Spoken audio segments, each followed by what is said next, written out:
Day in my life, a day in my life nung time nagbakasyon ako sa Pinas, gaya ang ginagawa ko na ako nananim ako ng saging. Ako lang din ang mag-isa yung nagbubugkal.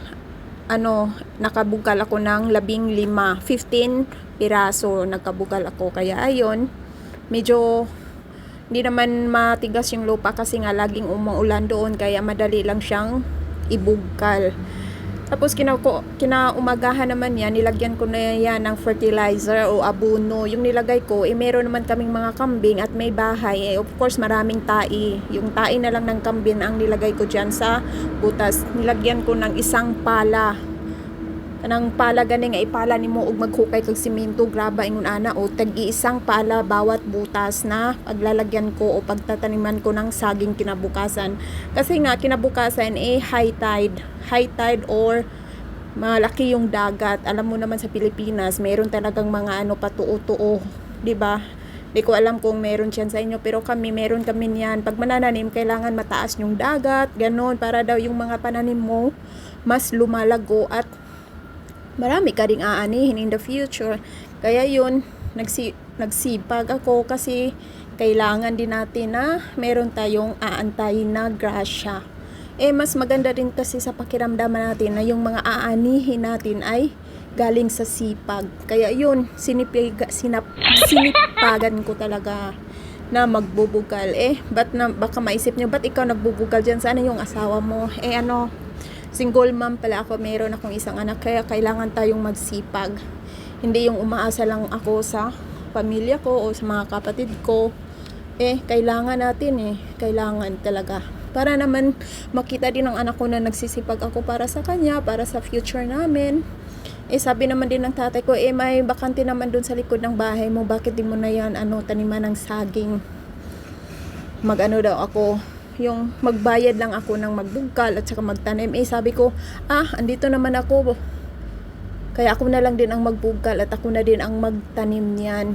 Kaya yun, malapit na akong matapos. Parang nalagyan ko na ng maraming butas dyan banda, kaya in the future, pag yun ay lumago at mabubuhay lahat ng tinanim ko na saging, medyo dito banda madilim, kasi ayan sa paligid maraming saging na talaga dyan. Yun ay mga tanim ng tatay ko. Nakakahiya naman kahit sabihin ng tatay ko nga, yung banda, yung malapit sa bahay mo, pag andito ka na sa Pinas, pag nakatambay ka na, ikaw na yung dyan, sa'yo na yung income dyan. Pero nakakahiya din naman, di ba? Mas maganda pa rin na meron din akong ma-share dyan sa bandang yan na galing talaga sa sipag ko, yung pinagpawisan ko talagang mananim. Diba? Masarap kasi aanihin pag alam mong sinipagan mo talaga. Ayun. Kaya nagsipag. Ayan, kinabukasan na niya, nananim na ako. Kasama ko na yung nanay ko. Ayan, yung pala na yan, yun. Isang puno yan sa abono o fertilizer o yung tai ng kambing ang nilagay ko bawat butas. Ayan, hanggang dito lang muna yung pag-voice over ko. Medyo hinihingal na ako. God bless you all at sana nood nito. Thank you for watching.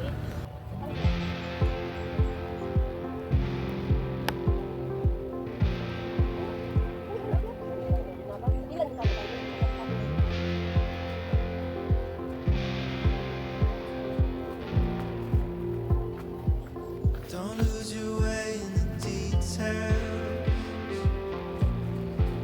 Don't waste your day on what you see. Just because you can't count every grain of sand doesn't mean you can't still enjoy the beach. Don't lose the forest for the trees.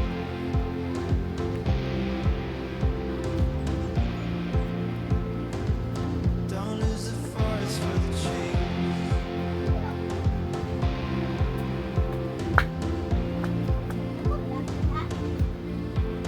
Don't get too stressed over infinite planning. Make a list and throw it all away. There's a million things to do at any time. So what's it gonna be today? Don't lose the forest for the trees.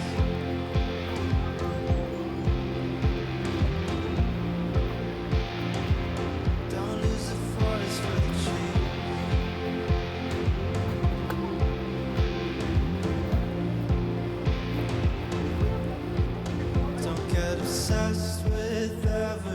winter. When you know the wood is sturdy and won't break. Oh, it can be perfect when it's stuck in your head. Yeah, it's harder when it's something you make. Don't lose the forest for the trees.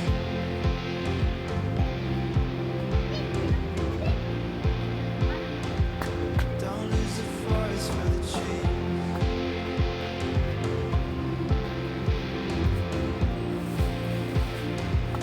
Don't lose the forest for the trees.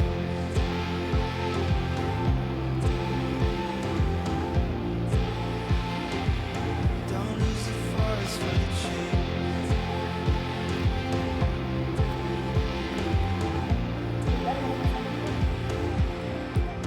You could try a Basa na bird's tanan ang eye saging. one Ang tubig day. ka aglas dire. Fly off with the leaves. You can try a bird's eye one day. Don't lose the forest for the trees.